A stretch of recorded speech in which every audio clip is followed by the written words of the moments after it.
Okay, Chen, I just did that, so you should be able to get access to that, to the interpretation feature.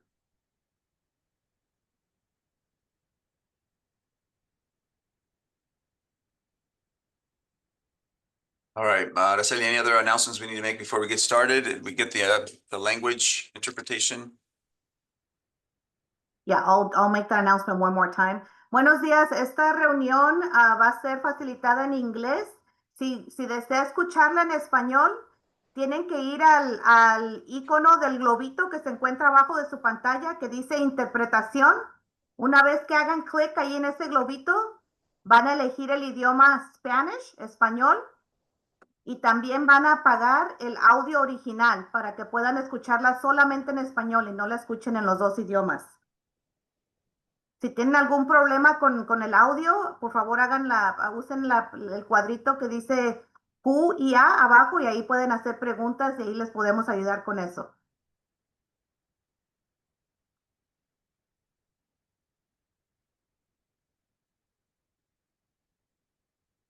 And I see that folks are already using the Q&A feature, so that's great. As questions start to come in, our team here will begin to type an answer to those questions. So you will be seeing responses to all the questions that begin to come in. So that's that feature on the bottom that says Q&A. So thank you for that. All right. All right. Well, we're going to go ahead and get started then. Good morning, and thank you so much for joining us as we're getting ready for this school year, 25-26 school year. My name is Carlos Hernandez, Director of Community Schools and Family Community Engagement, and thank you again for having the opportunity to be with you all this morning. And if some of your friends, neighbors are able to join us or aren't able to join us today, we will be recording this. And we will be adding this to our website under immigration resources. We're going to focus today's time together, the 1 hour we have together, on maintaining a safe and secure school. How do we first take care of ourselves to ensure that we can take care of others, to ensure that our students, our children feel safe, feel connected, feel loved? You're going to hear from a few staff today. And we're going to first discuss the importance of understanding that we are a community school district. Anaheim Union High School District is proud to be the hub for our communities, where we center our students, our families, our staff, and we work together to expand opportunities and to address these needs that come up. As today is coming up, we are sharing and what we're doing to ensure a safe and secure, loving campus for our students, our staff, our families that visit us, to help our students thrive. And that's the focus of the work that we are doing here in Anaheim Union. I'm going to turn it over to our Assistant Superintendent of Ed Services, Dr. Jaron Freed, to get us started on our first point here. Thank you, Mr. Hernandez. I appreciate it. And good morning, everyone. It's great to be with you this morning. As we look at the slide, it talks about a safe, loving, and connected community. I know our focus today is going to be on all the work that we've been doing to keep and ensure our campuses are safe for both students, staff, and our community at large. But I also would be remiss if I didn't talk about that in just a week or so, it's going to be the first day of school. And I want to share that I know our team across the board, our site principals, all of our staff, there's a lot of work that's been put into opening our schools for this upcoming school year. And there's a lot of energy and excitement about what's to come. There's something to be said about the first day of school, those fresh notebooks, the clean hallways, the hum of possibility. It all reminds us of why we do this work. And as we move forward together, our commitment is to that whole child academic, social emotional connections, right? Everything that we do is for our students and to help further their opportunities well beyond when they're with us in school. As we welcome our students and families back, we know that part of creating a sense of belonging means having strong, clear systems in place to protect our school communities. And so today we're going to spend some time reviewing those protocols that we have developed in response to immigration-related concerns. These are designed to ensure that if there are any external threats that arises, our students and staff will know what to do and feel supported. We approach this work with great care, and please know that when these situations come up, we are certainly very much aware that they are deeply personal and emotionally charged. Our priority is to keep students learning, families informed, and staff prepared with dignity, discretion, and of course, compassion. It's important to take a moment before I go into some of the protocols and things that we've developed, just to thank our team for their dedication and commitment to this work. I know you met Carlos, but we have Araceli Chavez, Kenny Perez, Robert Saldivar. We have all of our interpreters who are on this call. We have our faces, our community school coordinators. We have many of our principals and assistant principals on this call. While our families and students were enjoying the summer, our staff were hard at work during this time, really doing a lot of this legwork to prepare for the opening of school and making sure that we have all these protocols and systems in place to ensure not just a strong, thriving learning environment, but a safe and secure environment as well. So I want to thank all of our folks for the great work that they did. Now, we're going to walk through what's in place and more importantly, why it matters. So not just as procedures, but as a part of a shared responsibility to stand with and for our community. So if we look at the next slide, I want to just kind of talk a little bit about we are so fortunate to have a very loving and compassionate board of trustees. They have been very proactive in developing a resolution and board policy that governs and guides the important work that we're about to address today. I want to specifically thank each of them for their vision, leadership, and commitment to our students, families, and community. I think some of them may be actually on the call this morning. We have our board president, Brian O'Neill, our clerk of the board, trustee Jessica Guerrero, trustee Anne Marie Randall Trejo, trustee Ron Hoshi, and trustee Catherine Smith. You go to the next slide, Carlos. You can see with the board policy, and what I'm going to talk about in a moment, it provides great detail regarding the protocols and the procedural expectations sites are going to need to follow should immigration enforcement come to or near our school campus. I'm going to share with you what those tools and those protocols look like, given they're deeply connected to keeping our campuses safe. Go ahead, Carlos, and go to the next slide. So first, I'm going to talk about what the policy speaks to in terms of a commitment to a safe environment. Our board resolution, board policy reaffirms the district's dedication to ensuring a safe and welcoming educational environment for all students, irrespective of their immigration status. Board policy on immigration enforcement that outlines protocols and procedures that sites are expected to follow and implement. And I'm proud that we have done multiple trainings, not only last year, but also over the summer with our administrators, both during the beginning of the summer and at the end of summer, where they are now doing the same work with their respective staffs to make sure that all of our staff are on the same page with how we handle these protocols and approach these kinds of circumstances when they come before us. We also I think as a point of reference, as a district cabinet, we've been working closely with local law enforcement. So we have met with the chiefs of police in the different cities that we've served. And so, and speaking specifically to Anaheim Police, our chief has made it very clear that they are not working with the local ICE and agents. They are not connected to them whatsoever, and their job is to protect and serve our community. We also have been working closely with many of our local community partners. I want to give a big shout out to OC Immigration Coalition. They have been a huge asset and a great partner with us in helping to develop and strengthen our already established protocols, which we're going to talk about this morning. Our policy also talks about a right to education, this free and appropriate public education. Our board speaks to every child having the right to that free and appropriate public education, regardless of immigration status. No student will be denied enrollment, nor will they be denied access to any services based on their citizenship or immigration status. This is something that we're all deeply committed to doing. Also, it talks about privacy and information protection. Our district or site staff does not collect, nor will we disclose any information about a student or a family's immigration status, nor will we do everything. We will do everything in our power to protect student privacy and your students' information. If you go to the next slide, Carlos. Additionally, our policy talks about our response to immigration enforcement. So I want to remind folks, because I know many of you on this call have been to our Know Your Rights town halls that we've been doing. And we've said over and over again that the only thing that we're obligated to connect and take is a court order signed by a judge. That is the only thing that we must adhere to, a court order signed by a judge. Nothing else, no other warrants will be accepted or honored. So if an ICE agent comes and they don't have a court ordered signed by a judge, it will not be accepted. The protocols talk about that if immigration officers also request access to a school site or student records, our staff will continue to follow the district protocols and procedures, which includes notifying the superintendent or designee, like the assistant superintendent or different directors of part of the ed division. It's also important to know that with regards to immigration enforcement, our staff are trained on how to respond to these requests, ensuring those rights, the privacy, and all those things I just talked about a moment ago are protected. Now, again, recently with the chief, he's made it very clear that he is going to support our work in this. And as you know, all of our campuses have school resource officers who are going to be working closely with us as well. Now, in terms of emergency preparedness, a number of things that we're doing and we have done to keep our sites prepared in the event something like this happens. First of all, our sites are preparing students and staff in the fall in the event these challenges arise, they're going to be doing lockdowns and lockdown drills.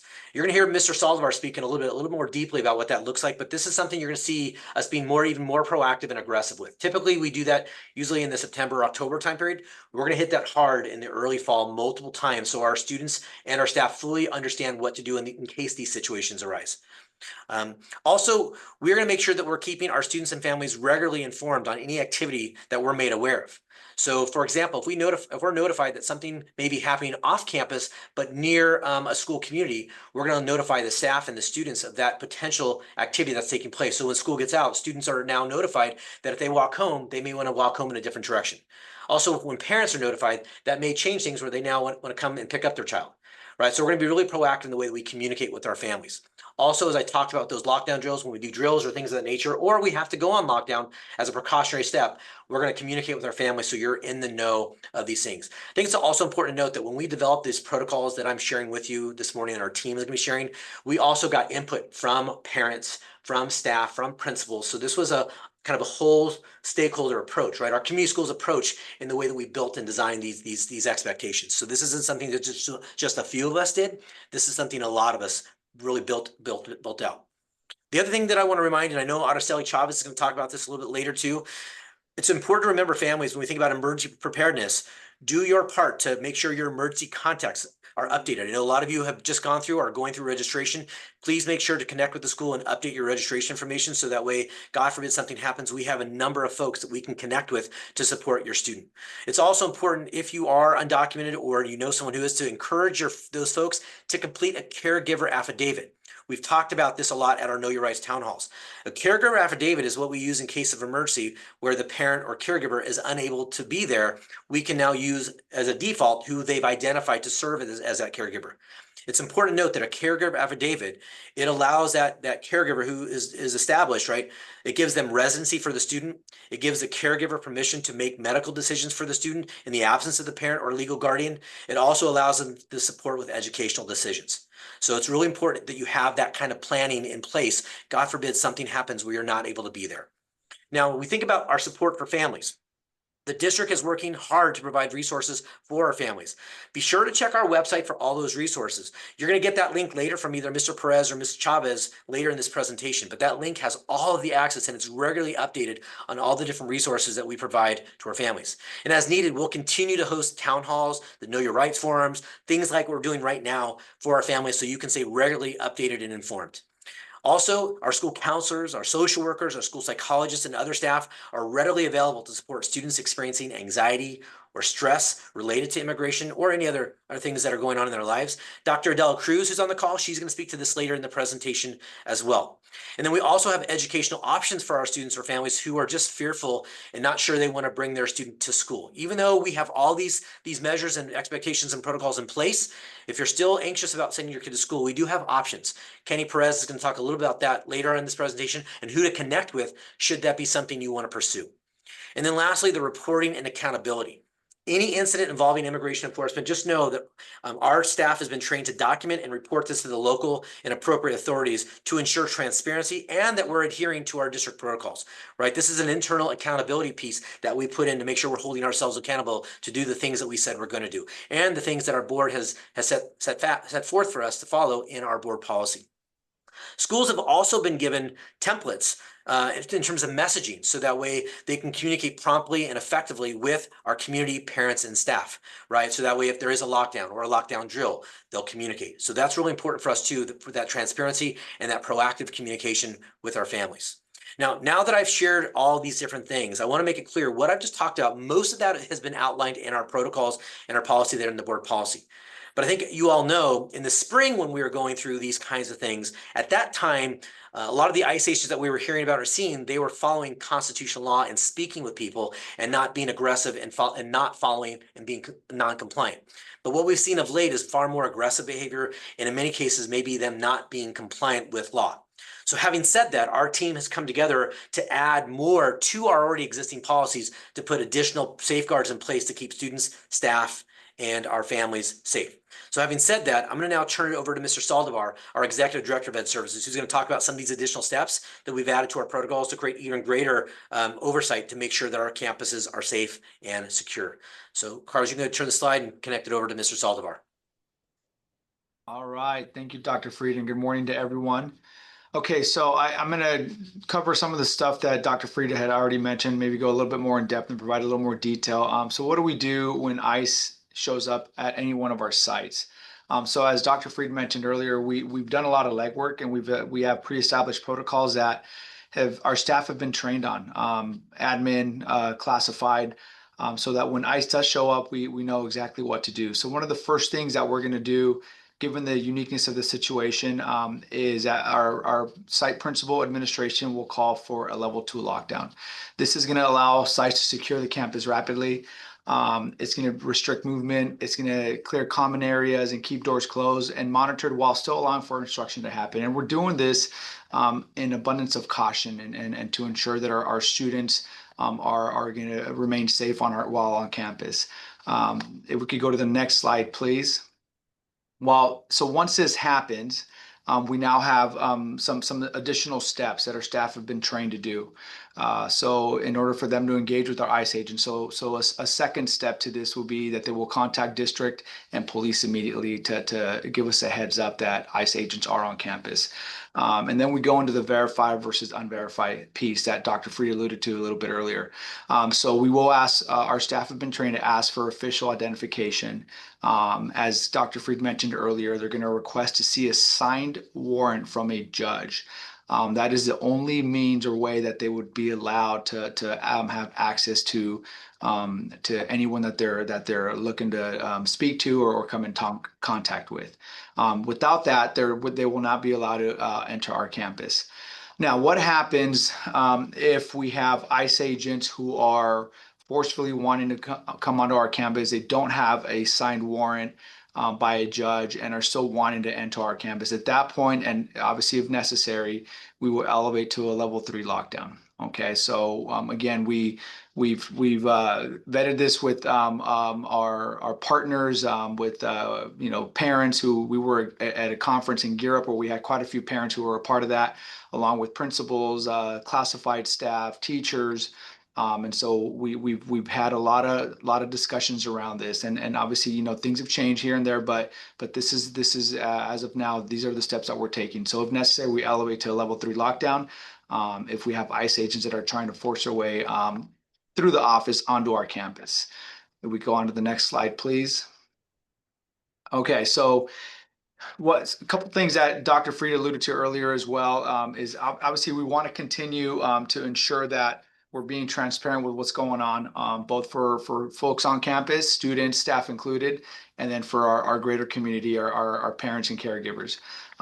We have templates that we've created that our staff will use to communicate regularly with students in any type of emergency, right? But in this case, we're talking about ICE agents being on campus. So we have specific templates that we have provided our staff, our administration teams back at each of our sites to utilize when in this type of a situation. They will obviously use announcements, home messaging via Parent Square. We've also asked our sites to, right when we start the year, to schedule multiple lockdown drills at the start of the school year. And to ensure that our staff, both classified and certificated, including our students, feel confident and prepared and responding in case of any situation. So again, those are all steps that we're taking to ensure that our folks feel prepared to respond in this type of a situation. Okay, if we can go on to that next slide, thank you. Okay, now Dr. Fried alluded to this a little bit earlier, where he talked about our trusted community organizations that we've been partnering up with, and who are ready to support our communities, our sites, right outside of our schools during these types of moments. One of the groups he mentioned is our Orange County Immigration Coalition, which is made up of attorneys, faith-based organizations, and nonprofits that specialize in immigration support and resources. They are here to help provide a peaceful presence and connect families to resources that they may need.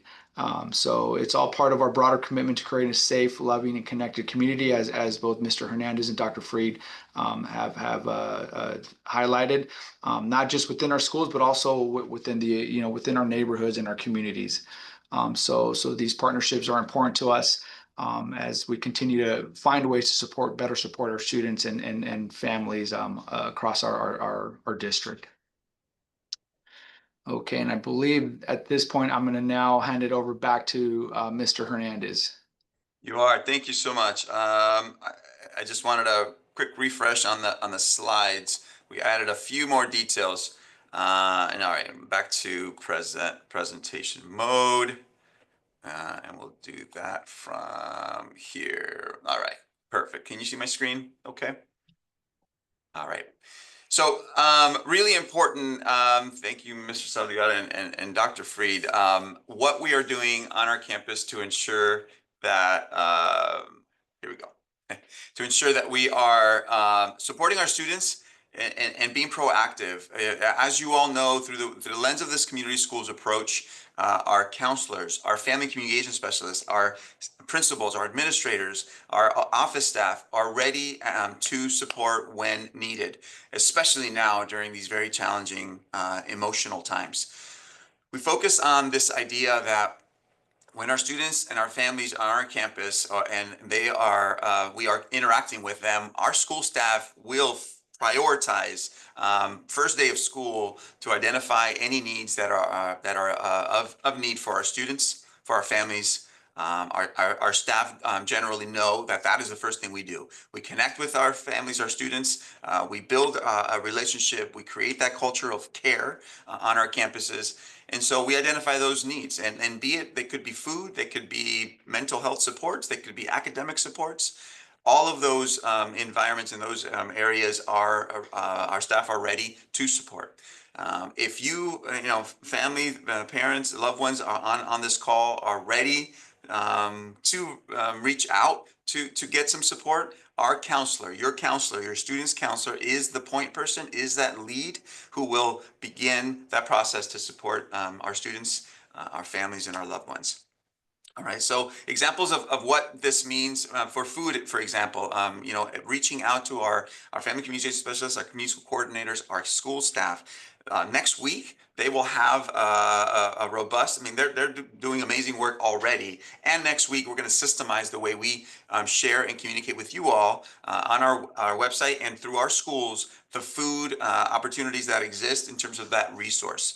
We have permanent pantries at 2 schools. That's Gilbert High School, that's Anaheim High School. And we have mobile food pantries that exist across the schools, at all of our schools, depending on the day, depending on the month, depending on, so that schedule will be published. We also want to ensure that you know that obviously the academic support is going to be readily available, beginning of the day 1 on our August 6th first day of school. Dr. Dela Cruz will talk about mental health supports on our campuses and what we can do to ensure that we are loving on our families, our students, and those that are in need. But again, our staff will be ready to respond to our students when they show up on the campus. Again, what's critical here is your point person, your lead is going to be your student's counselor, and they will take it from there. All right, I'm going to turn it over to Ms. Chavez, our family community engagement manager, to ensure we continue with resources and next steps. Thank you, Carlos. Good morning, everyone.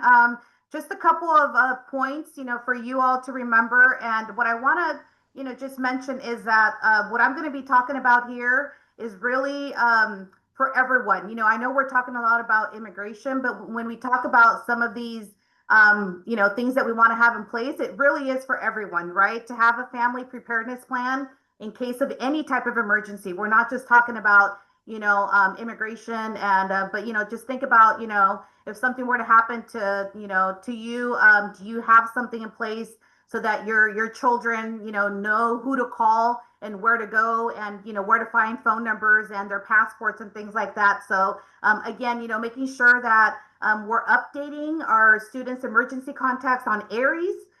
If you need support with that, you can come into our registrar's office, and just know that you can add as many emergency contacts as you wish so that you have, a very comprehensive list of folks that your students can go home with. So again, this is, in case of any emergency, right?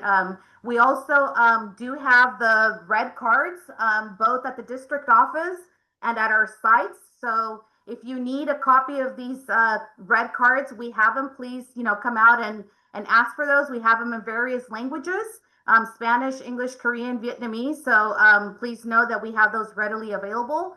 If you go to the next slide, Carlos, thank you. Also, again, caregiver affidavits and power of attorney letters are super important to have in place. If you need support finding a place where you can get one of these, please come to our sites, visit your community school coordinators, your FACES.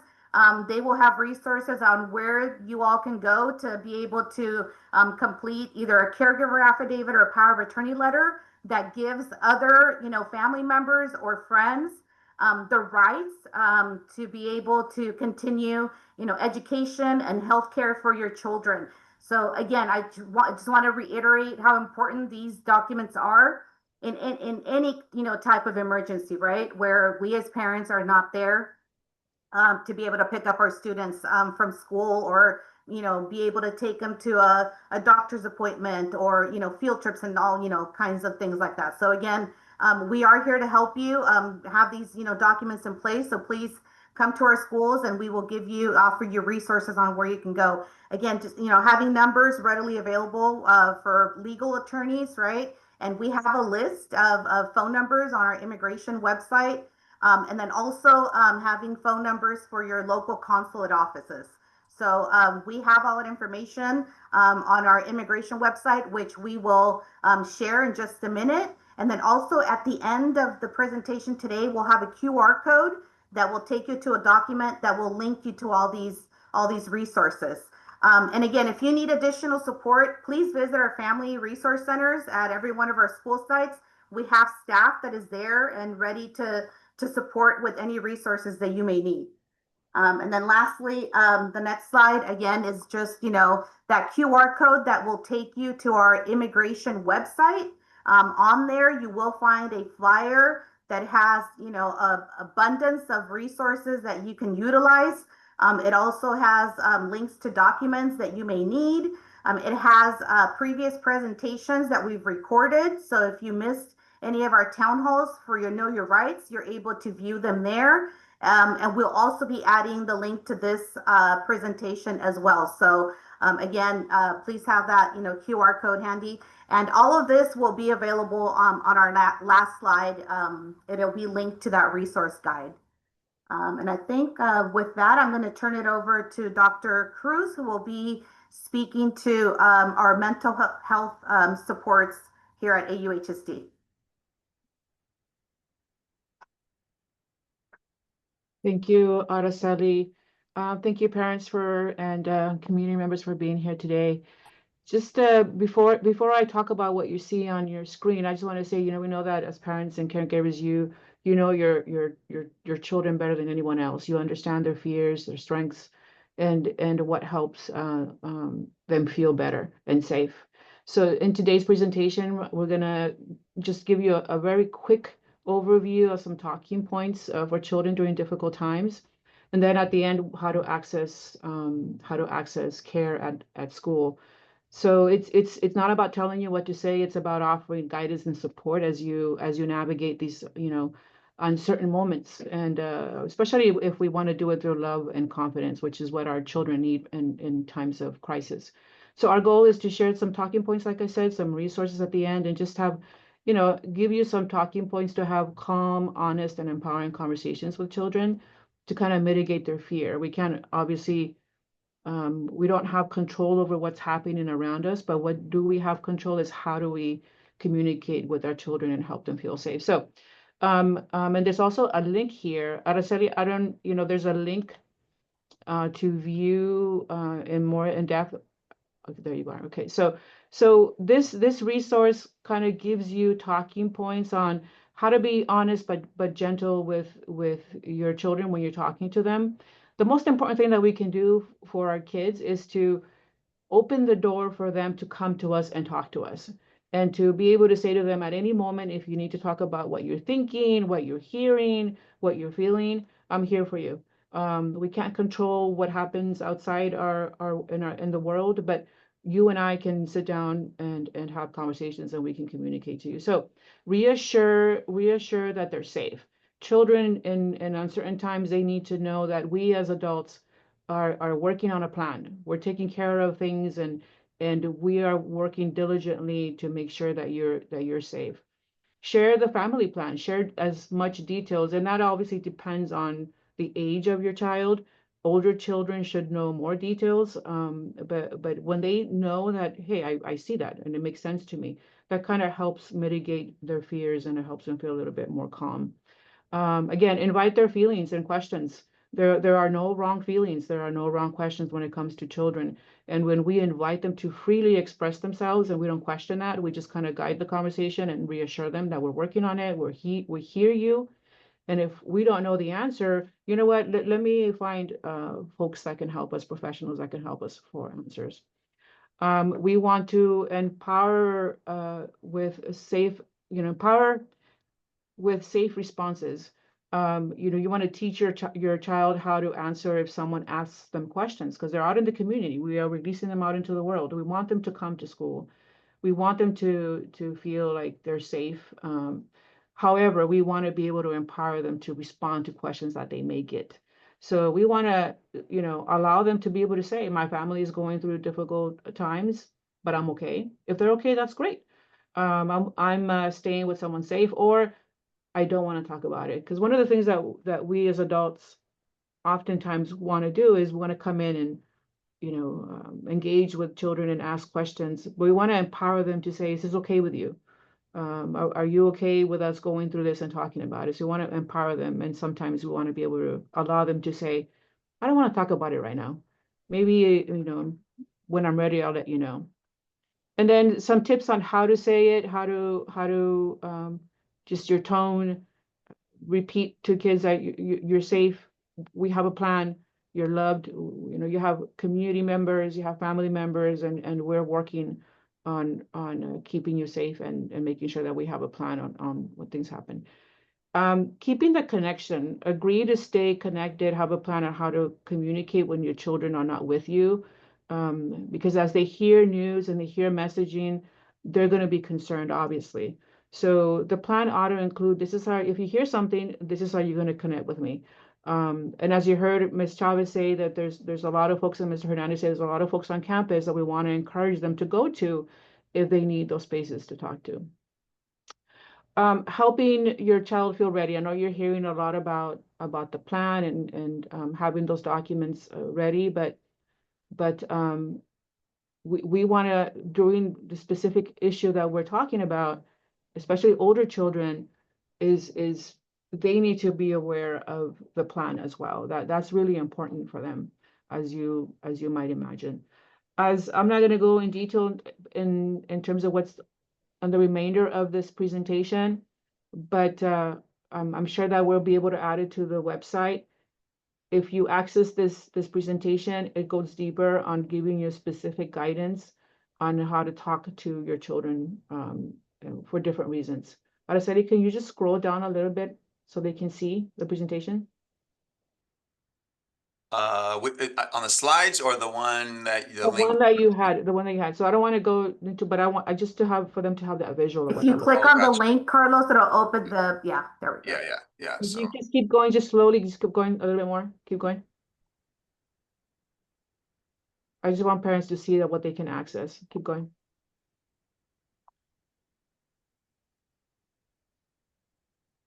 So how to talk to your children when it comes to the news. We want to kind of manage a little bit what they're hearing, especially younger children. So if you want your older children to hear news about this topic, it's good for you to be present with them. So just a little bit about that. Keep going, Carlos, please. And then just scroll down, Carlos. You see the topics: listening, supporting, validating, some talking points, how to connect, how to model, just some additional resources for you to access if you need that assistance. and we will share this document definitely on the a document that we have that Araceli will share in just a few minutes. And then when to consider help. So there's a difference between children having a reaction to an adverse situation. It's normal for kids to be afraid and to have stress. And with your help, in some of these points, you can help them manage the stress. But it may get to the point where your child may need help, obviously. So all of our schools, you can talk to your community school coordinator, your FACES, your teacher, you can talk to your counselor. And if you feel like your child needs additional help, we have mental health care services on campus, or we can help you connect to the community. So there's help available. Your school hub, your school community is where you can ask questions for additional help if you feel like your child needs more assistance. So we're here to support. And that's if you can go back to the slide deck, Carlos, please. So this is where you have access again to the same resources. There's a second link on there as well that we'll add to the website. So just know that you're not alone. Your school and the community, we're here to support. Please reach out and let us know if and when you have a child. And if you're not sure if your child needs help, that's perfect. That means that you want to come to us and ask those questions. Thank you, Carlos. Perfect. Thank you, Dr. Cruz. Sure. All right. We are at this moment. It is time to be able to get to some questions. We wanted to make sure that we give us some time to answer. I know that some of our staff members have already responded to some of the questions in the chat. One of the questions that came up was specifically around, Dr. Freed mentioned lockdowns and the levels, or I mean, it was Mr. Saldivar as well. And so what does a lockdown level 3 look like? Dr. Freed or Robert, if you want to share, this is the poster that exists on every one of our classrooms, in our office, and these describe the different levels. And you see, as you see level 3 there, in terms of what's, the purpose of a level 3, it is imminent and threat. Dr. Freed, go ahead. Yeah, so thank you, Carlos. So essentially a level 2, well, if you look at level 1, this is typically when there's activity happening around the community and the police may alert us that, hey, there's something going on in the neighborhoods. We're just putting you on notice that something's going on. You might want to be in a level 1, which just means you secure the perimeter of the campus. A level 2, which is what Mr. Saldivar talked about as our first step, that is when we secure not just the perimeter, but even what happens within a school campus. But activity continues as normal. So once we secure the campus, instruction can continue. Kids just won't be leaving classrooms, but it doesn't create the hysteria or the anxiety levels that you might experience in a level 3. A level 3 typically, as I'm sure you are aware, that is typically what is in place for active shooters, right? When there's an immediate threat on a campus where it could threaten lives. And so a level 3 is something that is not used often, but is something we prepare for in the event something like that happens. So that's why we start with a level 2, and we could potentially elevate to a level 3. A level 3 is when students are now turning lights off in the classroom, they're hiding under desks, right? They're not just securing the doors, but they're covering the windows. So it's a more heightened lockdown. And so that's why we start with level 2, because when they're in the office and we go in the level 2 lockdown, activity can resume as normal, just in a secure environment where things are locked down. If we see an ICE agent with weapons, they're not complying, they're being aggressive, we can immediately shift to a level 3, which then puts us in a deeper security level. And again, remember, part of our protocol is we notify the police right away when we have an ICE agent visit our campus, right? So with us having SROs, the reality is that then the hope is they're going to be there pretty quickly. Once the police get there, they take over. Right. So then we'll remain in the lockdown, whether it's 2 or 3, until we are given clearance by the law enforcement. So that's what we have in place. But that describes the different levels. A 3 is really the most immediate, most imminent threat to one's safety on a campus. So that's why we're differentiating between a level 2 and level 3. We feel like if we were to go straight to a level 3 when someone's at the counter, that might create a level of hysteria and anxiety that may not be necessary. And so we want to go through the process where even with a level 2, our doors are locked, our facility is still very much secured. So that's why we're differentiating between a 2 and 3 in terms of starting at a 2, where we have the ability to shift to a 3 if the principals or the site admin on the campus or even the law enforcement feel like that's necessary. Perfect. Thank you, Dr. Freed. Questions that came up in the chat, just a couple of them that are general, and then we will open it up for a few folks to unmute and ask questions. There was questions about, I'm going to try to scroll. So how will students and parents be notified? We discussed that the way we communicate is via our platforms, Parent Square we will have announcements, on the campus for students to be aware, and in the classrooms. But Parent Square is the way that we communicate to our community at large. Go ahead. Carlos, I do see Josefina Alonso. I'm going to go ahead and unmute you. I know you have your hand up, so you can go ahead and ask your question. Over Indian-based startups. Buenos días. Buenos días. Estoy recordando una junta en un distrito de Los Ángeles que alguien estaba mencionando que es un poco peligroso también cuando la oficina está abierta y están estas personas de estos lugares, estos oficiales, sí llevando una orden que puede ser que con eso ellos aprovechen para meterse al resto de la escuela y poder interrogar a otros estudiantes para los que no tienen una orden. Y en ellos mencionaban algo que a mí me pareció bueno, que dice que sería muy útil que alguien de la oficina mejor saliera para hablar con estas personas y que estas personas no tengan acceso a ningún espacio de la escuela. Déjeme traducir su pregunta y ahorita la contestamos, ¿sí? So her question is, she heard somebody from a district in Los Angeles County talk about how dangerous it could be, that our offices are really open to anybody to come in. So if there's an ICE agent that comes in with a signed warrant specifically for a student, but that, that would allow them entrance to the building and then perhaps, begin to question or approach other students because now they are on campus, legally for a student, but they could potentially get access to other students. So her suggestion would be, could we have an office staff maybe come outside to greet the ICE agent and ask if they're there with a signed warrant so that they don't get access to the campus and they don't come inside the office, if that makes sense. So I don't know if I could help with that. I could help answer that. So typically with any law enforcement official, even if it's like, for example, police that are conducting an investigation, something that happened off campus over the weekend and they need to speak to a student, what we always do is we find a private office near the main office and bring the student to them. So even if there is an ICE agent that does have a signed warrant by a judge, and they're seeking a particular student or maybe even a staff member, then we would follow the exact same protocol. We would find them a private office closest to the main office, and then we would bring that person to them. So we would still not allow them to walk onto our campus. That person or that staff member would be brought to them. Thank you, Mr. Saldivar. Javier Ortiz, I'm going to have you unmute and ask your question. Yeah, so I just want to clarify. Are you saying that I did, no? guardian does not have to be present to for the law enforcement to question children?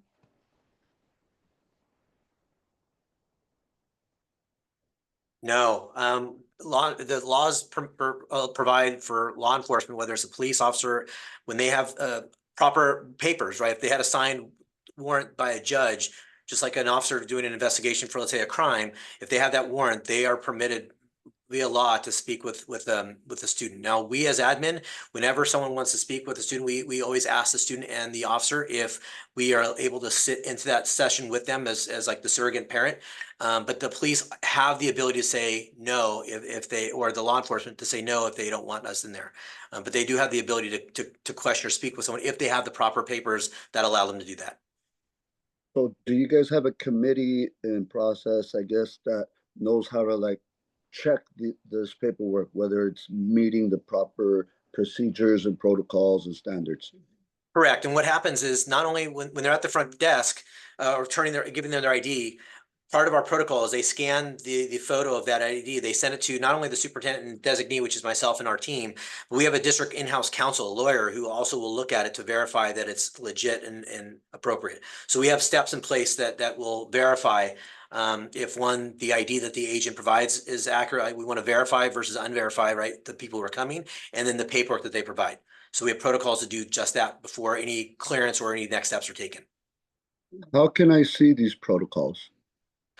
They're on the board policy, I believe. They walk you through the policy, and the board policy that it's, I don't know if there's a link for it, but it walks you through the exact same steps that we have to go through as a school. Is there also a point of contacts on there, like that I can call, like whatever legal counsel or services that have, wrote this up, where I could call them if I have questions? Yeah, I mean, maybe if you and I can Sorry, connect. I know I threw you for a loop here. I know. No, you didn't. You're good. You're good. No, you and I can connect later, and I can definitely connect with you and give you more of the information you want and who you want to maybe speak to. All right. The last question I have, due to all that right there, the kids, have you guys changed your policies on the kids having their phones at school? So yes, but the policy makes it very clear, and the board was very thoughtful about this, that there's discretion when there are situations that are considered emergencies, right? So even though the phones at the junior highs, right, there's two differences between the cell phone policy, right? The junior highs, they're often put away the entire school day. High schools, the students can have them out during passing periods and at lunch. But the policy does call for, and the teachers, this is part of the training we do with our staff, is that discretion, right? That we know in a case of an emergency, we allow for things to happen. So the staff and will communicate with the students the same kinds of things. That if we're in a situation where we have an agent at the desk, like that would allow for that discretion for us to communicate. But also part of the lockdown training, this would be the message that goes out too. We don't want to have, when we go through a lockdown drill, or we're actually in a lockdown, for parents or families to start coming to the school. Because the reality is, for some agents, right, I'm just using an inference here, it is possible they're doing that as a bait and switch, right? They want to create a hysteria where people come to the campus, where then now the people coming to the campus don't have the same protections because you're outside the campus. So the idea is the kids are safest when they're on our campus when we go through these protocols. But we allow for some discretion with our cell phone policy when there is a situation like we're talking about, and there's an emergency. So it's not black or white, like the phones must be off no matter what. We do give discretion in the policy, and the board was very thoughtful about that when we built that with our staff, with our parents this last year. All right, cool. This entire thing, this entire Zoom meeting is being recorded, right? Where I could kind of come back and write some notes down, and if I have any other questions. Yes, that's correct. We're going to put that on our immigration resource webpage, and we're going to share that at the end. Just one more slide before we leave, before we close today, so you'll be able to access that very soon. It will be linked up there. Okay. Awesome. Thank you guys very much. You guys are doing great. Thank you. Thank you, Javier. Araceli, you're muted. Yeah. Sorry, Mr. Eric Rojas, you can unmute and ask your question.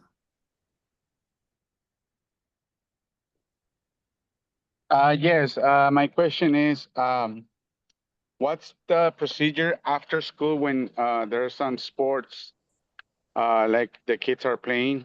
So what will be the procedure, and what will be the secure for the kids after school programs, like practice for like when they have baseball games or basketball, all sports? Yeah, great question, Eric. So I meant to address this earlier. So we have met with our athletic directors over the summer as well. Our athletic directors have been communicating with coaches for all different sports. Obviously, we want our coaches and our athletic programs, and this includes our VAPA programs, because we know our bands practice after school, to offer the same kinds of protocols. So first of all, it's making sure that both students and the athletes, or the VAPA participants, are aware of their surroundings and expectations, right? We've talked about for a lot of our sports, right, and even for a lot of our VAPA, they're in classrooms or in the gym where they can secure that facility really, really easily. But for soccer or football or cross country, right, they don't have that same luxury because they're not indoors. So we've talked about the idea that they need to make sure that coaches, that when they're working with their athletes, they're keeping their kind of head on a swivel, right? That they're keeping an eye on their surroundings, right? We've also talked about, like with our cross country teams, Normally, a cross-country team would do their running around the community. We've asked them to have their athletes run around the track or run around the school, not leaving the school facility because they don't have that supervision, right? Once a student leaves the campus, they lose the supervision of the school and the security of the school. So we've talked about that. You know, we still have campus security aides and stuff like that that are on campus. So we'll do our part to make sure that those entry points and exit points are secured. But the idea is that our coaches are very much aware and are communicating. We've also talked to our coaches about giving some grace to our athletes. Like, even though, of course, as a former coach, we want our athletes coming to practice every day, but God forbid a student misses practice every now and then because of something that's going on, to give that student grace, right? So we've talked to our athletic directors and our coaches about that as well, to be mindful of just what's going on and to be really accommodating in terms of what's happening. And as we hear rumors or things that pick up too, we'll also front load our coaches any given day if things are going on. If we hear about some activity that's near the school, that might shift the way a coach chooses to practice with their students in, right? We're going to be doing that just like we do with the warnings with fires, right? We make shifts when the fires are bad and the air quality is not good. We're going to be making the same kinds of shifts as we hear about things going on in our community. All right. Thank you. Miss Rosa, I see you have a hand up. You can unmute.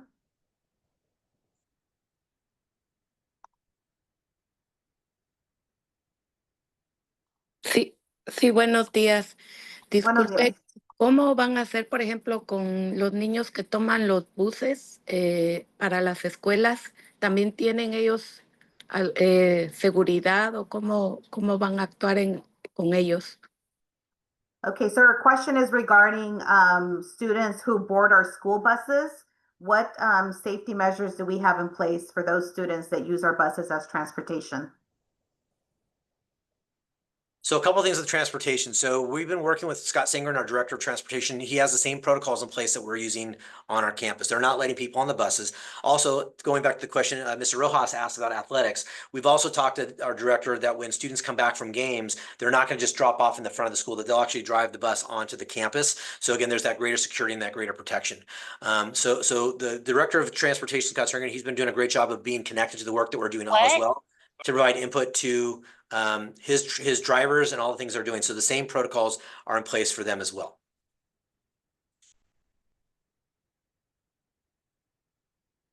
All right. Any other questions? Would anybody else like to unmute and ask a question at this time? Sí, disculpe, la misma que hizo la pregunta del bus.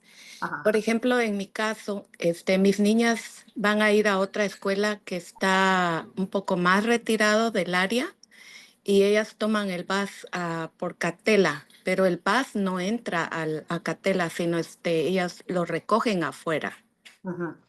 Okay. See. So the question is specifically, there's a Catella, the folks that take the bus at Catella, they don't get dropped off at the Catella campus. They get dropped off campus, sometimes near the park area. So what safety measures are in place for that type of situation? Araceli, are they talking about when the transportation drops them off back home? Because when they're dropped off at school, they can be brought to the campus. ¿Ustedes hablando de cuando regresan a la escuela o cuando vienen a recogerlos que no los recogen en la escuela? Por ejemplo, en mi caso, ellas tomarían el bus de Catella para ir a la escuela de Oxford. Oh, okay. So in her case, they get picked up at Catella because they go to Oxford. Okay, so we've talked with Scott Singer around even for those pickups, making sure that they're getting picked up on the campus. And I believe those pickups start at 7 in the morning, so it's well before school starts. So it's much easier for the bus even to come onto campus to pick up those students. So I'll follow with Scott Singren about that, but I know we've talked about picking up on campus versus just in front. Okay, thank you. Maritza, would you like to unmute and ask your question?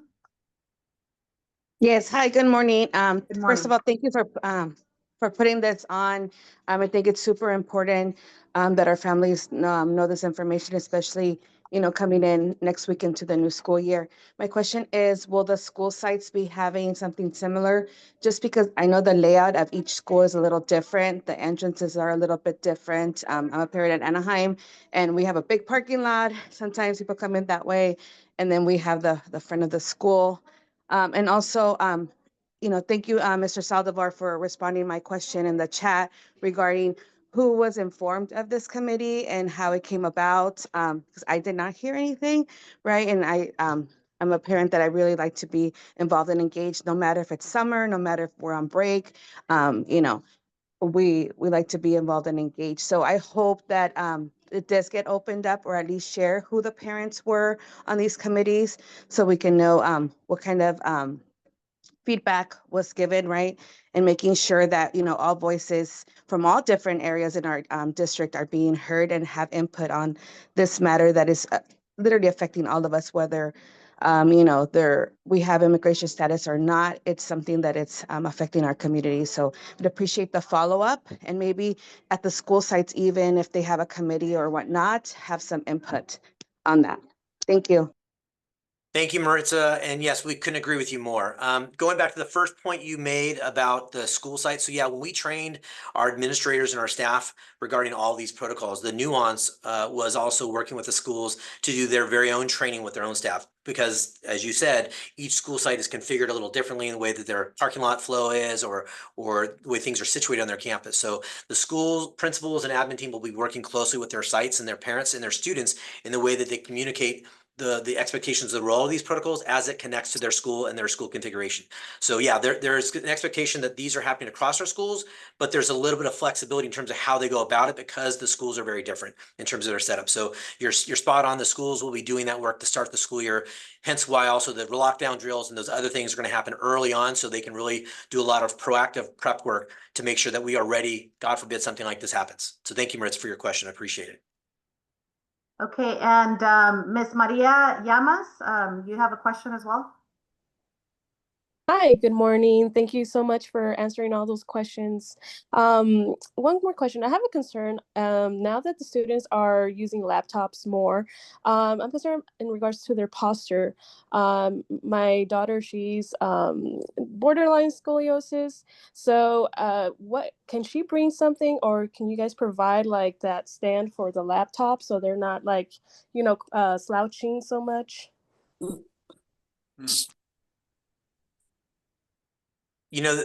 For that question, I would say yes, it's always possible, but I would have you connect with the school counselor or your school site admin, so they can work with the staff that supports your daughter, right, to make sure that if there's some accommodations that need to be in place, we can do that. We don't have stands across the board for all students, but if we have students that have specific needs, like you just mentioned with your daughter, we can certainly work to accommodate. But I would start with your school site administrator. Just make sure that they're aware of the concern and the issue with the posture in the back, and they can work with the teacher, case care, or the counselor to find a way to make that accommodation possible. Dr. Cruz, did you want to add to that? I saw your hand. Thank you so much. I wanted to say the same thing, that we can certainly set up a meeting to have a conversation to see how we can accommodate. So either the social worker or the counselor can help begin that conversation. Sounds good. Thank you so much. Columba Garcia?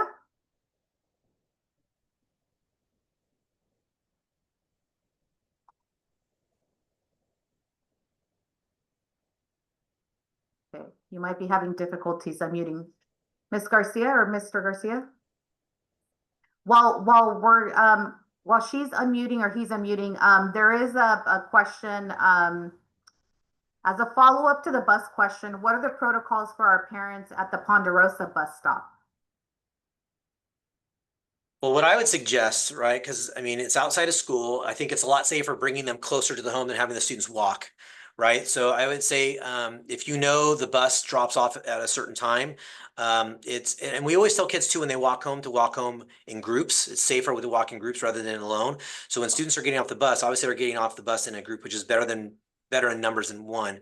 And ideally, if they're taking that bus to Ponderosa, they obviously live in that area, so they should walk into the community as a group. That's going to create greater safety for parents and caregivers. If you know the bus is dropping off at, I'm making up the time, 5 o'clock or 4:30, then I would be whether it's you or someone that you can trust to be out there to help greet the kids and get them quickly into homes. But yeah, when it goes into the school community, it's a little bit harder for us to be there to monitor, but we've also worked closely with our law enforcement. So we can also make our Sergeant Conklin and our local law enforcement aware of the drop-off time and when it is, so they could be maybe more visible in the area where the bus is dropping off by around Ponderosa at that time.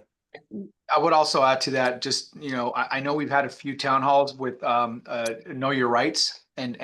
So there's a lot of resources back, if you go back to our website, and just making sure that your students if you have students who are walking to and back from school, or maybe are taking the bus and it's off campus, it's like in the Ponderosa neighborhood and that's the only option, then just make sure they're aware of the rights if they were to be stopped by an ICE agent. So again, just check our website for resources, or give your FACES or community school coordinator a call. But again, they have the right to remain silent. And so just make sure they're up to date with what their rights are if they were to be stopped by an immigration officer. Columba, are you able to unmute now? Columba Garcia? Okay. Ah, sí, buenos Ah, días. Mire, ajá. mi pregunta es, yo escuché que dijeron que nos van a avisar, a hacernos saber cuando esté migración alrededor de la escuela, si eso sucediera. Más que nada, mi preocupación es, yo manejo, llevo a mi hija, la dejo fuera de la escuela, pero cuando la dejo en la mañana, pues es pronto, se baja y se va. Pero cuando yo la estoy esperando, cuando sale, esa es mi preocupación. ¿Cómo nos avisarían? ¿Con un mensaje de texto que tengamos cuidado que hay inmigración cerca de la escuela? Por Déjeme favor. traducir su pregunta y ahorita le respondemos. Sí, muchas gracias. So her question is just, she says she drops off her daughter at school. And so in the mornings when she drops her off, she sees her go in, and that's quick, right? But at pickup time, she says, are we going to get a text message or any type of announcement letting us know that there's ICE activity around the area? Because, as students are coming out, how would we as parents know that we need to be careful or more, aware of our surroundings? Yeah, so that's a great question. And I think I had spoken this a little bit earlier, that we've been working with our sites, that when we hear of rumors or sightings of whether it's ICE agents or staging, whatever it may be, there's two different kinds of communications that are going to go. One's going to go out to the students, right, and to the staff that, hey, we've been made aware there may be activity on the corner of State College and Sunkiss, right? I'm making that up, right? So students, if you're walking home, please make sure that if you're walking home, you might want to walk in a different direction, right? We'll also do a similar message for families, right? That we've been made aware of activity in this area. Please make sure to be mindful if you're going to be using a route that goes in that area, right? So we'll be communicating as soon as we hear things, right? So which is also why it's important for you all as parents, right? As you see or hear things out in the community, because we're on the school campus, right? So if you hear things, let us know as quickly as you can so we can then inform others. And just know part of our protocol is whenever we hear of a rumor or a sighting, the principals know to call myself, Mr. Hernandez, Mr. Saldivar, Dr. Hernandez, our Director of Student Services, right? Once one of us get notified, we immediately notify the chief and local law enforcement. And they often, so far, whenever we've heard of those rumors, they have been very quick to confirm or say that's not true, right? So they're on it. So, but once we do that, that'll also inform what we communicate as well. But yes, we have messaging already drafted where we have to put in some of the details as we get those details, but so our sites can proactively message both the students and staff and then also with our families. Okay. And then the last question in the chat, and then we'll go to the next slide. Oh. Let me clarify something. Oh. So just and again, our schools will send this information out as well. We're going to be using the word activity. We're not going to be using the word ICE agents or immigration officers, because again, it's not verified, right? When we get information, it might be right before school gets out. And so what we're going to send out is, again, as Dr. Freed mentioned, we're going to recommend or suggest that people stay away from whatever intersection because of possible activity. And again, because we're not able to verify if it is an ICE agent, it is an immigration officer, maybe it's just police coming together because there's something going on there. So our key word is going to be there's some activity going on near the intersection of. You talking to me? So just and we'll make sure our school sites send that information out. So the key word will be activity. I just want to make sure we clarified that. Okay.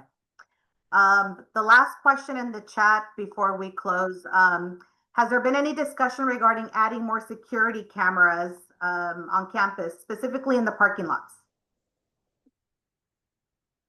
I believe we have cameras that can observe parking lots on our campuses. So we actually have our campuses pretty well covered. Obviously, we can't cover in classrooms or in certain spaces, but a lot of the perimeters and the facilities of our campuses do have cameras, which we can use as support when things are happening like this. Yeah, we do, and we've actually every year if we uncover blind spots in a certain area, then our administrators we'll notify district, maintenance and operations. And typically we're pretty good about heading out there and verifying that and then adding additional security cameras.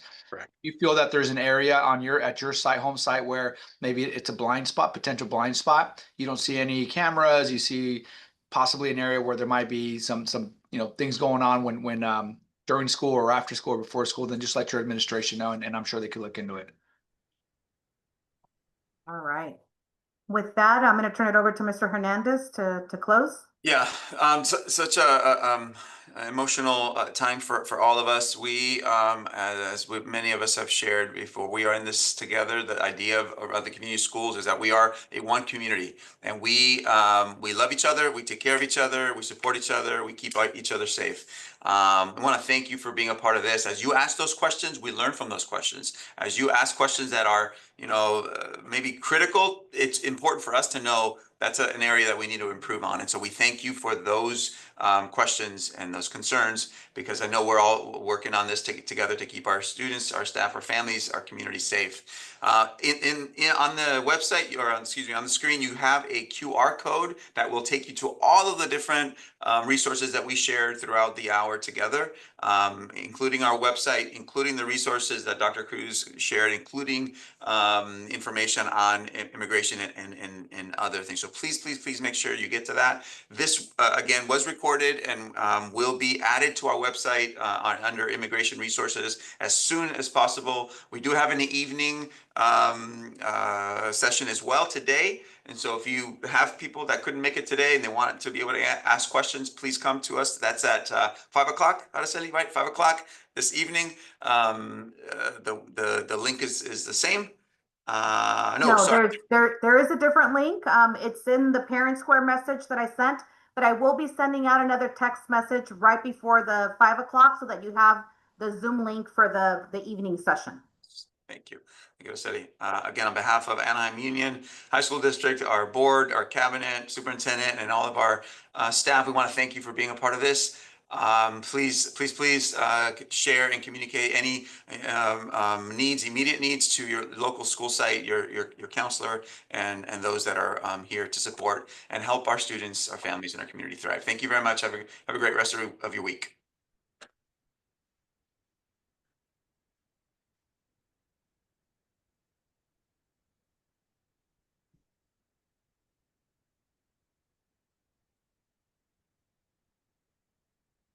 Not a will end the recording.